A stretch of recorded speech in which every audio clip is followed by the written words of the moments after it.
সোমবার পঞ্চম দফার ভোট গ্রহণ আর ঠিক তার আগেই বন্ধ করে দেওয়া হলো বনগাঁয় ভারত বাংলাদেশ আন্তর্জাতিক সীমান্ত। বিস্তারিত জেনে নেব, আমাদের সঙ্গে রয়েছেন আমাদের প্রতিনিধি সঞ্জু। ঠিক কি নির্দেশ দেওয়া হয়েছে এবং কোন সময় পর্যন্ত বন্ধ থাকবে, কোন কোন বিষয়ের ওপর জারি করা হয়েছে নিষেধাজ্ঞা এই আন্তর্জাতিক সীমান্তে?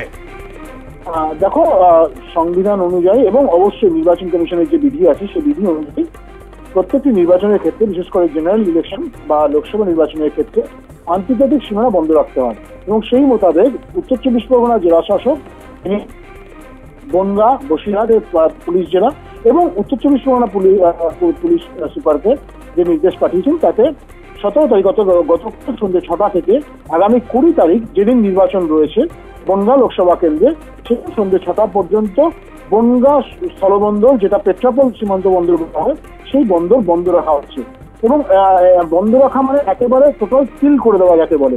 এক্ষেত্রে শুধুমাত্র কিছু ছাড় রাখা হয়েছে। বাংলাদেশের যেসব নাগরিক এমার্জেন্সি মেডিকেল কারণে বা চিকিৎসাজনিত কারণে পশ্চিমবঙ্গে আসতে চাইবেন তারা ডকুমেন্ট ভালো বা তথ্য যদি জমা করতে পারেন তাহলে তাদেরকে ছাড় দেওয়া হবে এবং পচনশীল দ্রব্য বহনকারী যেসব গাড়িগুলো রয়েছে যা ভারত থেকে বাংলাদেশে বা বাংলাদেশ থেকে ভারতবর্ষে আসে সেই সব গাড়িগুলোকে ছাড় দেওয়া হতে পারে। তার সঙ্গে সঙ্গে বনগাঁ লোকসভা কেন্দ্রের অভ্যন্তরে থাকা কোনো ভারতীয় তিনি যদি এই সময়কালে বাংলাদেশে গিয়ে থাকেন এবং তিনি ফেরত আসতে চান তাহলে তাকে ছাড় দেওয়া হবে।